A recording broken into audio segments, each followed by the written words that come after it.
DevilNeverCry. What is up everyone, it is me DevilNeverCry, and in this video we're going to be doing some story crafting and perhaps some theorizing as to where Final Fantasy XVI's story may end up. Before we dive into any weird, out there theories along the lines of Squall was dead all along, I'm going to preface this video by stating some things about Final Fantasy XVI and its world and its characters and its scenario that we know to be fact, either through things we've seen in trailers, in interviews, or in any of the marketing material from Square Enix themselves. And once we've established those facts, then we can let our imagination run wild. And so with that, let's dive right in. 1500 years before the events of Final Fantasy XVI, an advanced civilization lived high up in the sky of Valisthea, relying on its advanced technology to allow it to do so. However, its prosperity was ultimately cut short as a result of a mysterious great war that ultimately led to the collapse of this civilization in the sky. This so-called advanced civilization continues to exist throughout the events of Final Fantasy XVI, only as fragments of ruins that people find scattered throughout the land of Valisthea, pondering, ruminating as to what might have been. That brings us onto the land of Valisthea itself, studded with 6 gleaming giant mother crystals that bring prosperity to the land surrounding it in the form of magic. And it is thanks to this flow of magic itself that the land surrounding each mother crystal is able to prosper greatly, building giant cityscapes with the crystals acting as somewhat of an epicenter. With an overabundance of magic, or aether as it's known in the world of Valisthea, an untenable peace seems to hold throughout each different nation. Though, as we are yet again thrust into the events of Final Fantasy XVI, these flames begin to fade. The power and flow of the mother crystals begins to dim, and a blight begins to spread throughout the land of Valisthea, leaving nothing but death in its wake. And with that well of seemingly at the time infinite resources beginning to dry up, that peace breaks and tension begins to rise throughout the world of Valisthea.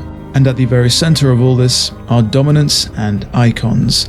Dominants are specific beings, people capable of wielding the power of and transforming into legendary mythological beings who hold insurmountable power.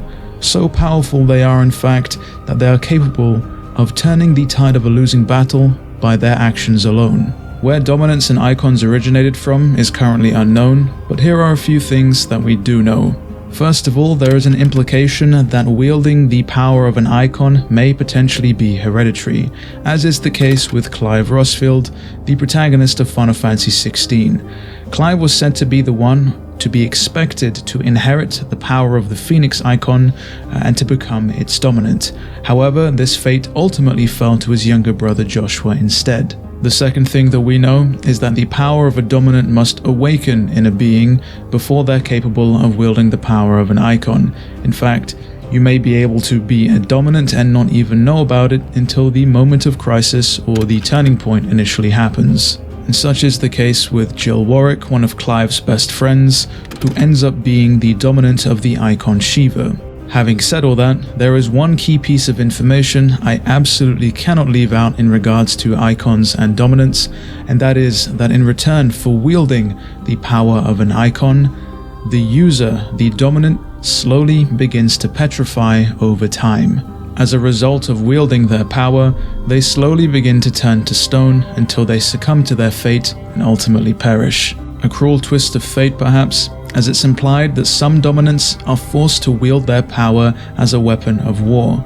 In fact, some dominants are revered as royalty, and others are bound in fear of it. As a result of each nation in Valisthea containing a dominant, and consequently their Eikon, nobody seemingly has gone to war, considering that mutually assured destruction would take place. 2 nations would make full use of their Eikons, and essentially nobody would be left standing. That is, of course, and I know I've said this before, that is of course until the events of Final Fantasy XVI, where the ruler of the kingdom of Prelude, Barnabas, the dominant of Odin, is amassing an army of considerable size. Not only an army of standard soldiers, but he seemingly is recruiting a few dominants and consequently their Eikons. And that can only mean one thing. a path of conquest that sees Valisthea fall entirely under his grip. Whether he'll succeed, I'm not quite sure, but I'm betting that Clive will have something to say about it.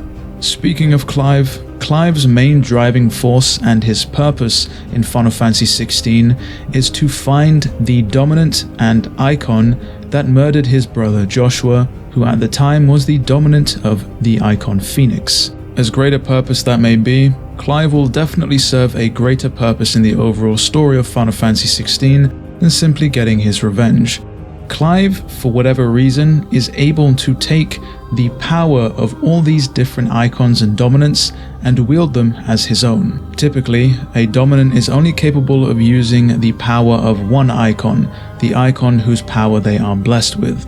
So for Clive to be able to tap into quite literally every single icon we've seen so far, something is definitely amiss. And so with everything that we've covered essentially being things that we're able to corroborate, things that we know to be true, specifically from Square Enix's side, let's get onto some of the theories, and let's get onto where I think the story of Final Fantasy XVI will eventually go. Starting with the Advanced Civilization and the Mother Crystals. I don't think the Mother Crystals themselves are actually magic. I think they are remnants of the previous Advanced Civilization that the people of Valisthea in Final Fantasy XVI in the present day just can't comprehend, and so they look at this technology as magic instead. And with the technology itself, just like most batteries, it eventually runs out, and that is what is causing the tension and the turmoil in Final Fantasy XVI. As for the Advanced Civilization and the Great War itself, I believe some sort of great evil befell the Advanced Civilization and led them into a losing battle. Whether you want this advanced evil to be Ultima or Omega or any other advanced Final Fantasy evil, heck, bring back Ultimecia and time compression for all I care. Ultimately, the point of things is they lost that war and they ultimately sealed away that evil for a period of time, knowing, however, that it would ultimately return. They blessed the land of Valisthea with dominance and icons, essentially a dream team of powerful beings capable of teaming up to defeat this great evil. Of course, that unfortunately isn't the case, considering the nature of people. That brings us onto the protagonist Clive and his ultimate role. He's a bit of a wild card here, couldn't necessarily pin down how I think things are going to play out, but I have a couple of different theories. The first of which is that Clive is a vessel for all of the other dominants and icons' power, created, yet again, or crafted by this advanced civilization, to aid in the defeat of this specific ultimate evil being, allowing them to pour all their power into him, and him being able to wield everything simultaneously should make quick work of this ultimate evil. On the other hand entirely, perhaps Clive is a machination of the evil being from the past, who is siphoning away each and every single power of the dominance and is being manipulated behind the scenes to wipe out each and every single icon and dominant, so that there is nobody left to stand in the way of the ultimate evil. What I do think, however, is that this hooded figure that Clive is so set upon finding for his revenge is a bit of a red herring and may not potentially be the ultimate villain of Final Fantasy XVI. A key theme that runs through Final Fantasy XVI seems to be this unforgiving hand of fate, where dominants are predetermined and predestined to meet a violent and sudden end. No matter how hard they may try to thwart destiny, fate will always have its reprise. And so I think that ties in quite nicely with the theory that I've put together here, where due to events that were set in motion decades, centuries and millennia before the events of Final Fantasy XVI, Clive and everybody who is but a pawn on this game board cannot escape their fate, no matter how hard they may try. And before I say that wraps up everything nicely and neatly, I do want to say that I am very much interested in hearing your theories in regards to Final Fantasy XVI and where you think the story is going to go.